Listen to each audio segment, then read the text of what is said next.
Welcome back to another episode of Light Beer, Dark Money. I'm Sean Noble. And I'm Chris Clements. And we had the first of the Republican debates last night. Yes, it was quite entertaining. Yeah.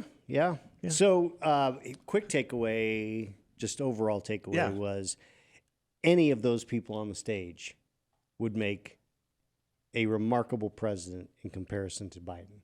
And any of them, I think, could beat Biden. Any of them. You think? Yep. Even Asa. Even Vivek? I think Vivek, well, yeah. There's a little bit. Okay, let's just get right into it. Well, let's put it this way. Our bench is significantly deeper than the Democrat bench. There's no doubt that our bench is impressive, and that I thought the debate was a good one, even with people I don't necessarily agree with. They were making good points, slinging some good mud back and forth, and there's certain people who did about as well as could be expected. I think certain individuals exceeded expectations. Absolutely. And Others then other individuals did, about as best as they could do when they're just trying to raise money for whatever they're raising money for. Whatever. Asa Hutchinson, I don't know what you're doing, but, good luck to you. Doug Burgum, nice guy. I've met him several times at some events. Very nice guy, super smart guy. Probably shouldn't be on the stage. Well, my guess is that both Asa and Burgum are probably not going to make the cut next time. No, I don't think so either. I know you like Tim Scott. He didn't really distinguish himself last night. He was there, and he said some nice things, but he didn't stand out. I thought from the debate stage, the obvious winner was Tucker Carlson. Maybe. I mean, 100 million views with his. If you believe that. If you believe that. I think 95% of those are bots. Oh, you think? Yeah. But no question. I mean, look, it's not possible that it's 180 million or whatever it is. 100 million is what the latest count was. was. Well, it was like 180. Was it? Did it go up to that? Which is absurd. That's absurd. Absurd. I'd seen 100 million, but whatever. Andrew Tate's was 40 Yeah. or something, and that was the biggest that he had for whatever reason. reason. He's been pulling about 20 or 30 though, but this and 180 within is 10 seconds. BS. But it did, and frankly, it was one of Tucker's least interesting interviews I've ever seen. There were no fireworks. It was completely boring. Yeah, it wasn't. And he didn't ask any. I mean, I was uncomfortable because of how pansy Tucker was towards Trump. Well, and Trump was pretty much, he wasn't throwing fireballs either. No, I mean, he wasn't really attacking anybody. He just was. I mean, it was sad because I thought Tucker had more guts than that. Yeah. To actually ask a tough question like, "Hey, Donald, you didn't get a bunch of stuff done the first time." Like when he said, "What do you plan to do the next time?" 44 Yeah. out of a 46-minute. I mean, it took 44 minutes out of a 46-minute interview to get to an actual question about what are you going to do when you're president. And he's like, "Oh, build a wall." Well, yeah, you said that last time. Good grief, man. Anyway. The only thing I noticed about the interview is that Donald's hair is not orange anymore. As orange. No, it's pretty gray. Yeah. Yeah, it's starting. Now, going back to the interview, I mean, in all seriousness, I thought who exceeded expectation in all seriousness, and I might be a little bit biased, but was Mike Pence. He probably had the most to lose. You think I thought he exceeded expectation? Yeah, with the crowd that being what it was, I thought he did better than I thought he would do. Maybe it's just my own bias, but I thought he did better than I thought he would. I thought he was a robot. You did? Yeah. Well, you know why? Because you were watching. I was listening. Yeah. And so listening to it gives you a different perspective. I don't watch the debates. And listening go back to radio him, days. Yeah. Well, back to the you were. I'm going back to the Nixon Kennedy debates. I mean, because that was actually something that was a pivotal moment in our history. Yeah. Nixon won that debate, but if you watch it on TV, Kennedy won that debate. Right. So I wanted to listen to the substance of the debate and not get involved in people's facial expressions or reactions or anything else. I thought he did well from that perspective.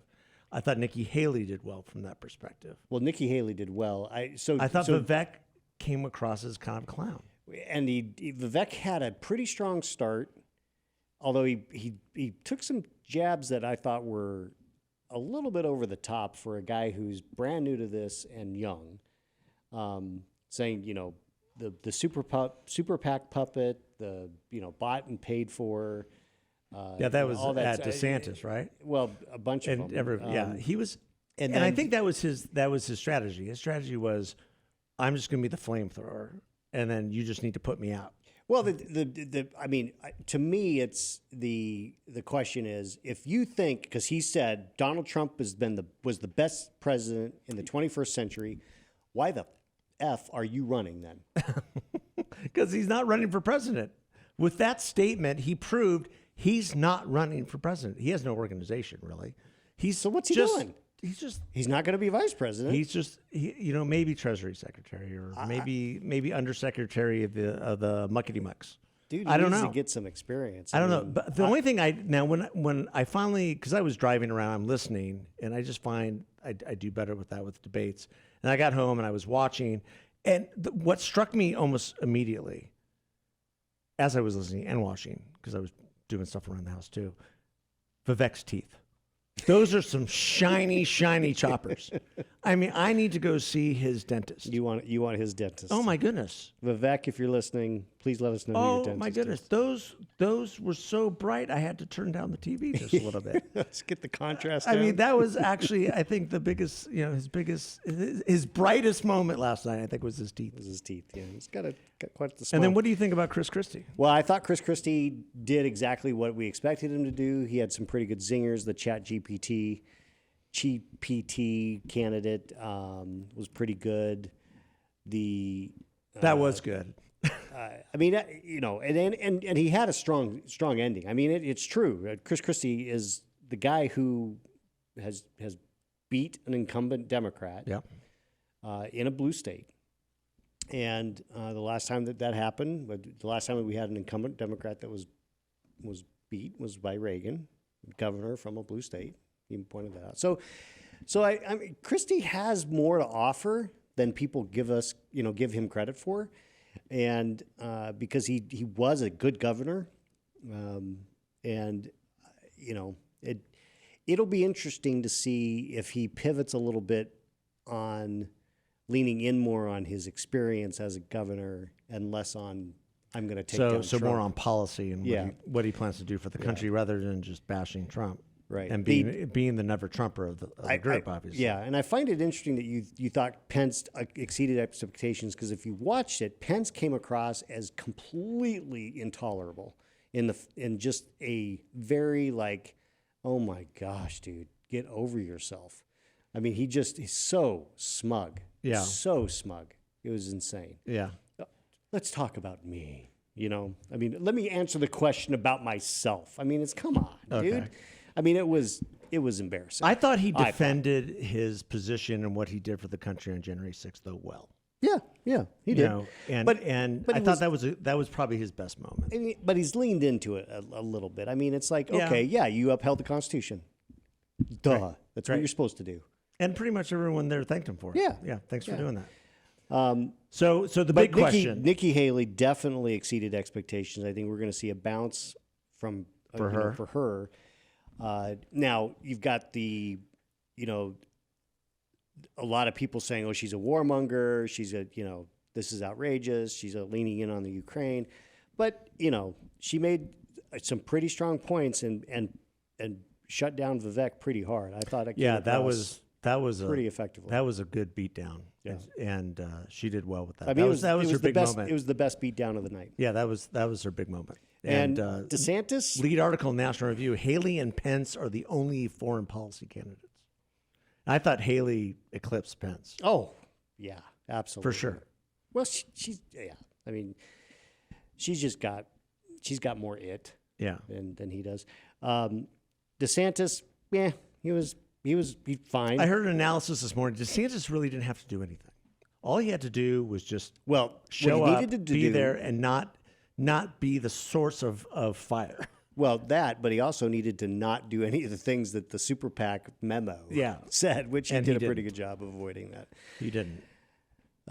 So our friend Cody Ritchie was there last night with his family. Oh, was he? Yeah, because I saw a picture of that. So cheers out to Cody. That's awesome. There you go. That you took his daughter's been working for one of the candidates. Oh, good.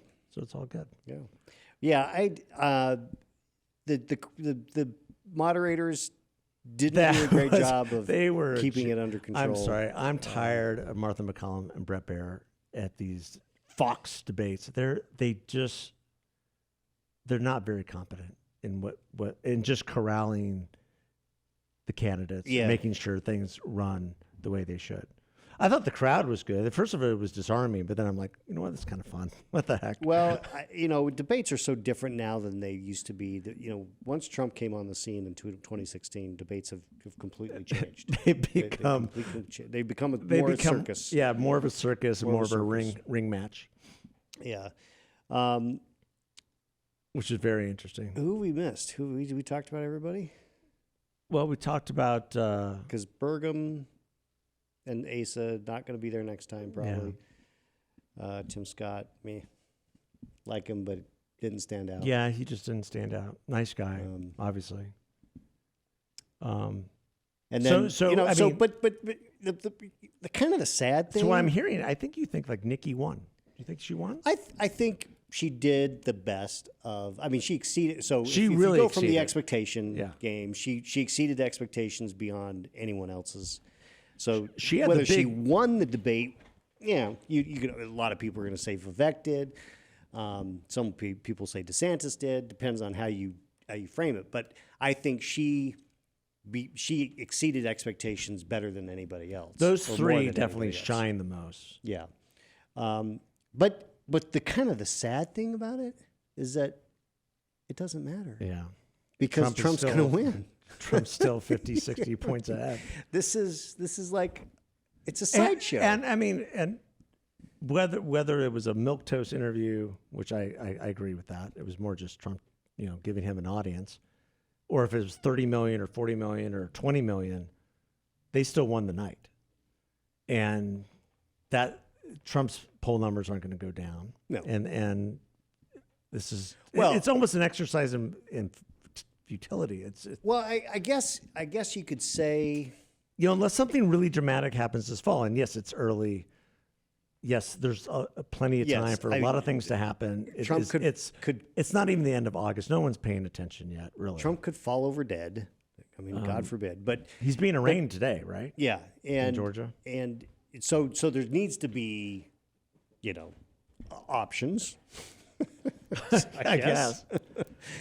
So what options do the Democrats have right now? Because if you looked at what happened on Monday with the President of the United States visiting Maui and the pathetic, another yet decrepit, disgusting, it would have been better if he did not go. Pathetic performance by a man who can't tie his own shoes.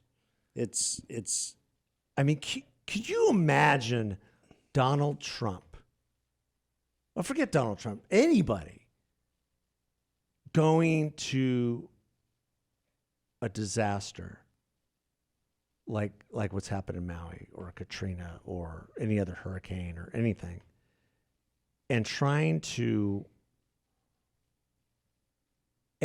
show empathy by talking about a little kitchen fire that happened all these 15 years ago.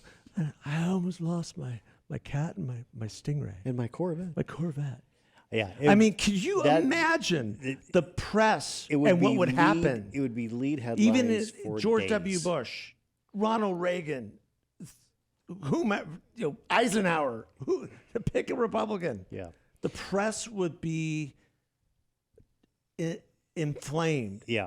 And this press gives him a pass in the most grotesque way. It is, and grotesque is a pretty good way to put it. Like, this is grotesque.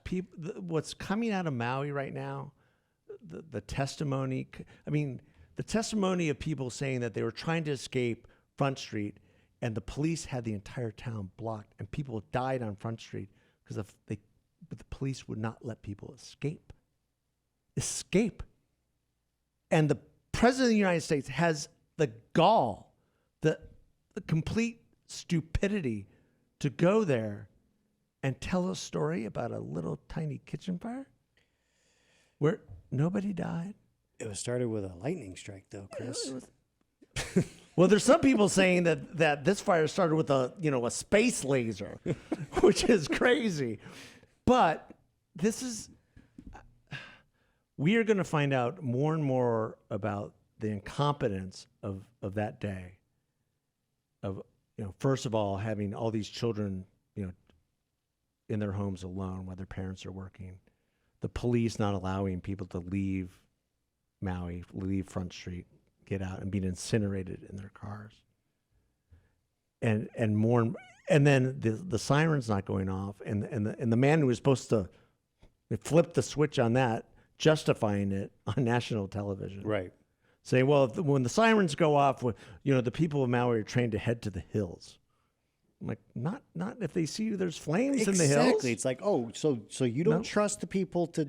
I mean, it's like you were gotta told give them a heads up. not to flip the switch. Who told you not to flip the switch? Somebody. Wait, he was told not to switch. I thought that was his own decision. I can't believe that. Whoa. I don't believe that. I think that's going to be one of the truths that will be revealed. Oh boy. Well, it's a terrible tragedy, and but the president was. So what are the Democrats going to do? Because you can already see in the press. I mean, take the blunder of the kitchen fire aside.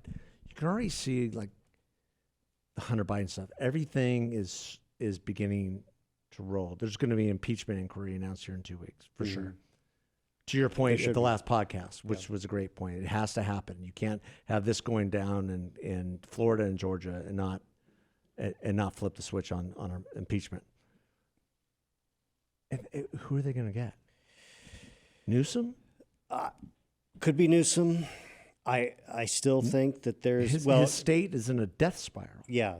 So I still think that Michelle Obama is a real option. I think that so I've read that based on the fact the Obamas are basically measuring curtains. Well, they I don't think they ever left. I don't think their curtains were ever torn down. They never left D.C.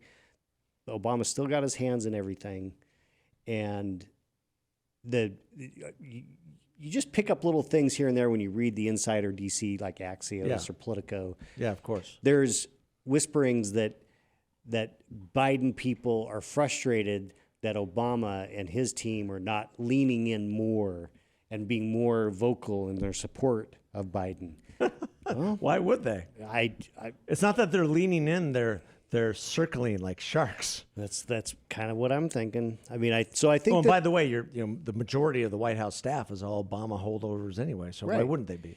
Right. They know the truth. They know that you can't even walk up a flight of stairs without falling down. You have to get off the short stairs off the plane because never underestimate Joe's ability to F it up. That's right. And Maui, Afghanistan, the border. It's just the economy. Thing after thing after thing. And now they're talking about that there's a new variant of COVID. We're going to have to mask up again. Yeah, that's not going to happen. Yeah. Can you imagine? His presidency would be essentially over. There would be revolts in the street. Yeah. Which I think they would be counting on. Probably. Yeah. Probably. If you want to get conspiratorial about it. Yeah. Yeah. Well, it'll be interesting to see what happens at the next debates in about a month. And where's that debate? It's going to be at the Reagan Library. Well, at least it'll be in friendly territory. Yeah. Simi Valley, like one little red spot in the sea of blue. It will be interesting to see whether Trump goes to that one or not. A lot of people are saying it was a mistake for Trump not to go. Yeah. I totally disagree with that. I think he made the right call for him. I think he did too. I think this was a debate of the undercard. I mean, it is there is Trump, and then there's everybody else, and so I wouldn't be surprised if he skips the next one. Yeah, until those poll numbers start moderating, with people exiting. And then some people rising. Unless there's his poll numbers need to come down through some force of nature. He can just skip it. Yeah, I mean, I don't. I mean, he's got the biggest lead in Iowa. I mean, and the state polls are the ones I pay attention to because the national polls are kind of meaningless. But his lead in Iowa is larger than any lead ever. It's a bigger lead than what Bush had in 2000 or in 99. Yeah. So, you know, it's, I don't think he made like I said, still not a huge fan, but I think he made the right call for his campaign. Oh yeah. There's no reason for him to be there. I mean, I'm a little bit, and then nobody really attacked him last night other than Christie anyway. I mean, and his attacks were kind of milquetoast. Pence, basically said Trump told me, Trump wanted me to put himself above the Constitution. So that was obviously an attack. But for the most part, and I think Nikki, there was a few things here and there, but nothing, no haymakers. No. And no haymakers against DeSantis either. Right. Really. I mean, you had Vivek with the PAC comment. Yeah. Like you referenced, that was mostly directed at him, but that was nothing. All DeSantis had to do yesterday was live to fight another day and not be the focus of slings and arrows. Right. And he did that. Right.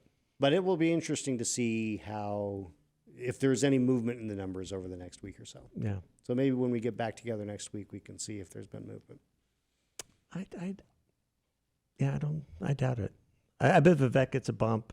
I would guess that Vivek gets a bump. DeSantis might hold steady, maybe a little bump. I think Nikki Haley probably gets a little bump. She's pretty low, so she's like 3%. Yeah, so she can get to 5%. I mean, you never know. it's strange. Trump's things at have 60.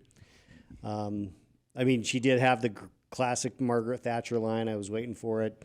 If you want something said, ask a man. If you want something done, ask a woman. Yeah. Well, she also, to her credit, spoke some truth to power about spending, about the corruption in Washington, and that was one of her strongest moments. In addition to the slapdown on Vivek, but saying that, hey, we're in the fiscal situation we're in because Republicans signed on to a $2 trillion COVID spending bill. That's where she was critical of Trump and the Republicans. Yeah, and either we get our house in order as Republicans, or we're going to be, in deeper trouble. Well, and people, there's some people who don't know much about her. When she was, she got elected as governor. She went after the corrupt establishment. Yeah, and put herself on the line, and it was impressive. So, the knock on her from some folks is going to be that she's, a warmonger is what they're going to call it, because she's a hawk, whatever. But I think that there's, the American people are still, they still view America, the majority of American people still view America as the beacon of hope in the world that has a responsibility. The shining city upon a hill. Yeah, that has a responsibility to engage outside their borders when freedom is at stake. And you can make a pretty strong case legitimately that we're in Ukraine, we're helping Ukraine to stop Russia from taking over Ukraine and then moving west to NATO countries where we would actually be engaged with our own troops. So the way to stop that is to prop up Ukraine. That's a legitimate argument. Is it going to work? I don't know. It's questionable whether it's been working. My son asked me a really interesting question last night. He's like, well, how can all these people be up on stage and they're debating each other and they're yelling at each other? They must not like each other. And I said, what the interesting thing is? There might be one or two that maybe have some of that dislike, but I've met most of those people on that stage. I've been blessed enough to run in those circles and meet them. They're all really nice people. They're all really good people. They all want what's best for the country. I have no doubt in my mind on that. And at the end of the debate, they can all shake hands. And some of them are very close friends. I know that for a fact. And just go about their business. Right. And that's what's great about our country. Well, it is. I mean, there's at least 80% of that they can agree on things, about 80% of the stuff, right? I mean, from the disparity of the 8 people on the stage, and then the 9th with Trump, we're all in an 80%, block. And that's enough. Yeah. Now, I mean, that's, there are some who want to try to, those that are not the actors on the stage, the actual candidates. There's people that are the surrogates or people trying to, on Twitter, whatever, that are just completely out to lunch as far as how outrageous the attacks are that they put on other Republicans. Yeah. But when it comes to the candidates themselves, I think they recognize we're pretty close in comparison to what we've got in the White House. Oh, right now. absolutely. And that's the key. So. And on that note, God bless America. Yeah. Thanks for listening, everybody. Take care. Take care.